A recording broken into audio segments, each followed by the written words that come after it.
Zdravím vás, přátelé. Nakonec jsem se rozhodl udělat tenhle YouTube kanál, protože posílat vám to video přes sociální média byla strašná osina v zadku a fakt mě to nebavilo. A ten Hot Chip Challenge mě docela nakopl k tomu více prozkoumat trh s těmihle chili challengeovkami.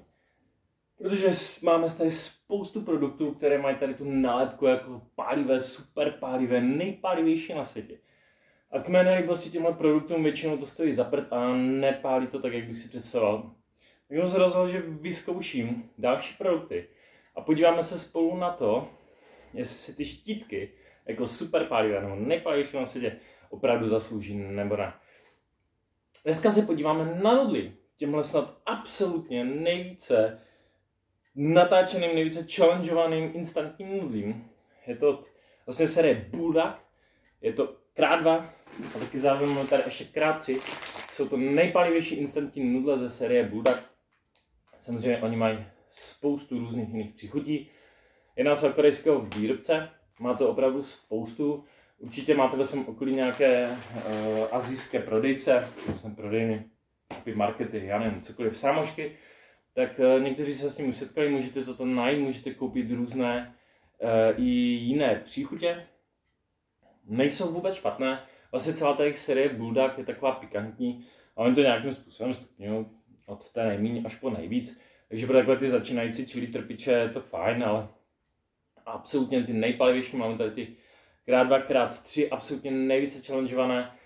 Je to kolem toho obrovský humbuk, tak mě to se ještě zajímá, jestli jsou opravdu tak pálivé, jak to vypadá. Tak uvidíme, jestli je to challenge nebo ne.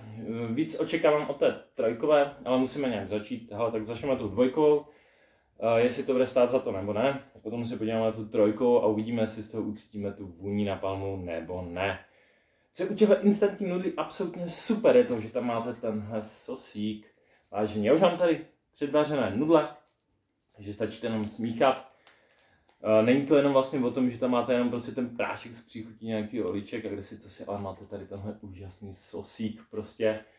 Takže se to potom krásně spolu smíchá. Tak. Yeah, boy, vidíte.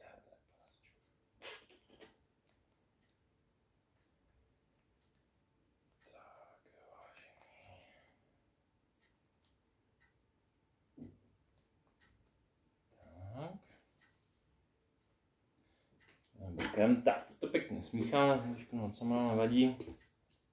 Zvláště by se to mělo jako předvařit ty nudle, udělat to na pánvi, ještě pěkně tepelně to trošku zahřát, jo, pěkně to smíchat půl minutky, aby se to pěkně spojilo.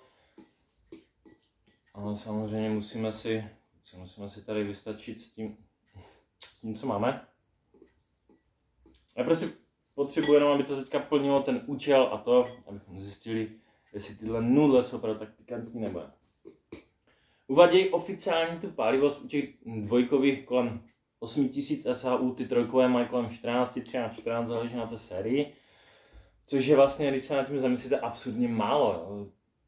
Vlastně vy, co už máte nějaké zkušenosti čili, tak víte, že prostě 8, 10, 12, 15, 20, 30 je prostě úplně jako málo. Tyhle chili papričky prostě sníte jenom tak na posezení a jako nic vám to neudělá. Kolem toho obrovská debata vlastně na internetu. Že tam vlastně jde o tu koncentraci, jo, že vlastně to neodpovídá ta pálivost těm číslům. No, tak uvidíme, jak to bude. Kromě toho sosíku, tady máte ještě tyhle flakes. Tam ještě nějaká extra příchuť, nějaké dobrutky, aby to stálo za to. Yep. Máme tady nějaké semínka, máme tady nasekanou řasu. Kdyby to bylo parádně, aby se to nemělo jenom tak. Tak, vážení.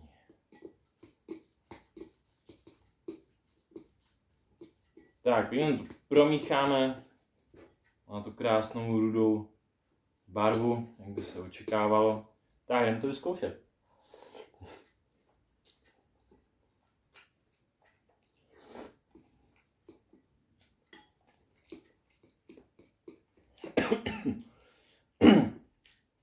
Musím říct, že hnedka na první jsou to jako překvapivě dost pálivá.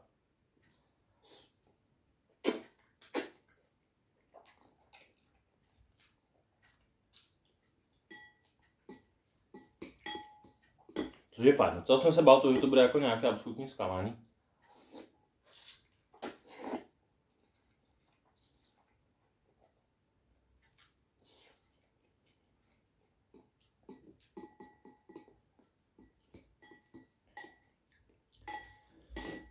Rozhodně to není taková tragédie.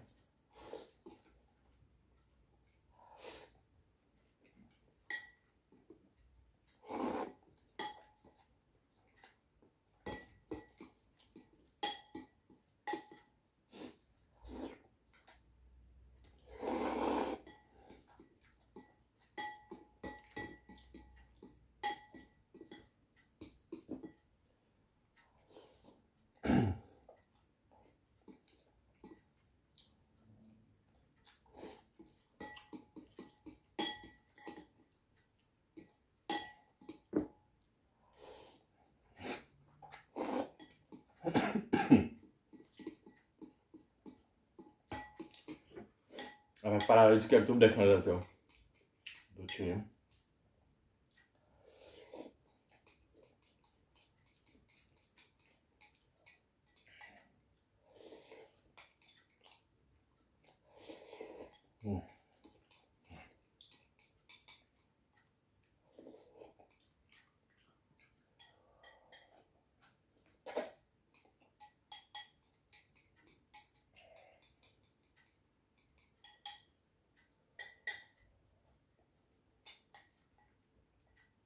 Tak vážení, snězeno. Musím říct, že mě to teda opravdu překvapilo.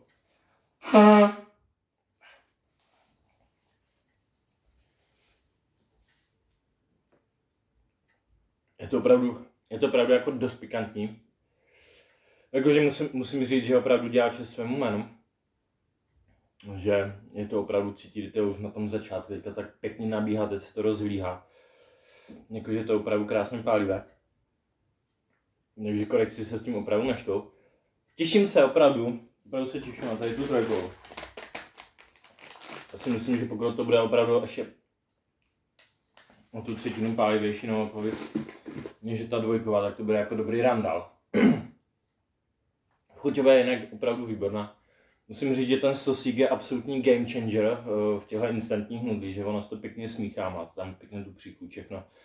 Tady ty flakes, vlastně ty semínka a ty řasy k tomu dodávají tomu tu jako extra příchuť.